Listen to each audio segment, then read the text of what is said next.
Good afternoon, Miss Buell. How are you doing today? I'm good. How are you? I'm good.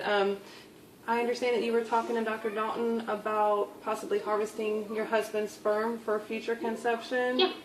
I just wanted to know a little bit more about the procedures and the pros and cons. Oh, okay, definitely. Well, a couple of different ways is through surgical sperm retrieval.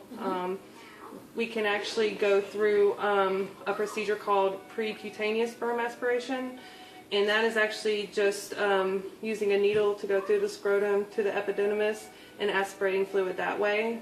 Okay. Another procedure is actually called microsurgical epididymal sperm aspiration, and that way actually involves a little incision. So we have to make a little incision and then go in with the needle and aspirate it that way. Okay. Another means that we can actually do this is there's a procedure called rectal probe electroejaculation.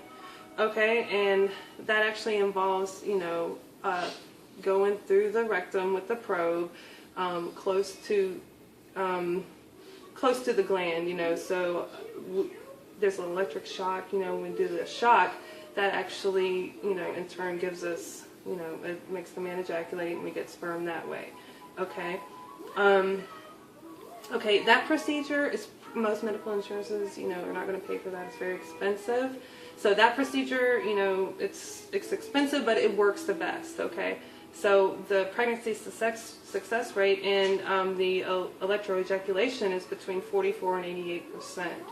So, and with the surgical, it's between 36 and 56% with the microsurgical epididymal sperm aspiration, and with the precutaneous sperm aspiration, it's only about 26% success rate. Okay, all right, and I guess I should talk to you a little bit about the ethical concerns, with all these procedures. So, first of all, just to support, the idea of harvesting your husband's sperm, I think that in this case, in your case, you guys have been trying to conceive for a long time until this accident happened.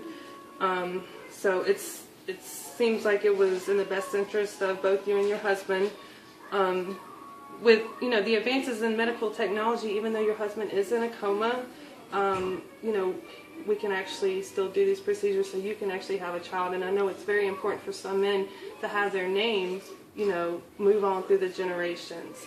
And also in some religious views, they view having a child as their religious duty to God, to have a child. And in this way, if you do have a child in this way, you and your husband will always be connected, even in the case if he passes. You will always be connected to him, which I think is very important for a lot of people. Also, it's perfectly legal also, and in every state, it's just only the doctor. It's up to the doctor's discretion. Okay. Some ethical concerns against having the procedure would be, a number of religions like Roman Catholic, Judaism.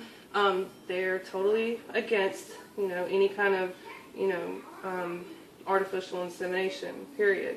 So if the doctor maybe has a religious view against this, or he thinks it's wrong, he doesn't have to perform the procedure. Okay.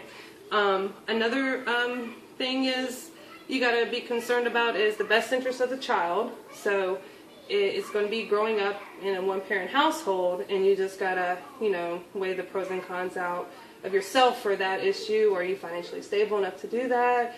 Is it harmful to the child to grow up in a one-parent household? These are big concerns for a lot of people, so it's something you want to think about, okay?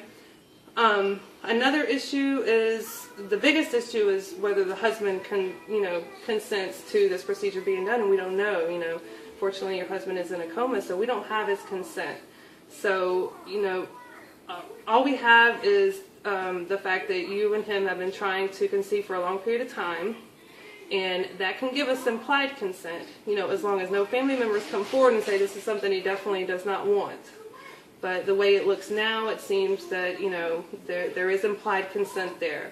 Okay? So, and also, things can come up where there's issues, you know, involving like legal rights of the child, you know, in down the line in the future, you know. So those are some of the concerns that we like to talk about mostly. So I hope I've covered everything with you. Do you have any more questions for me? No, I think you pretty much covered it. All right. Well, thank you so much. Thank you. All right.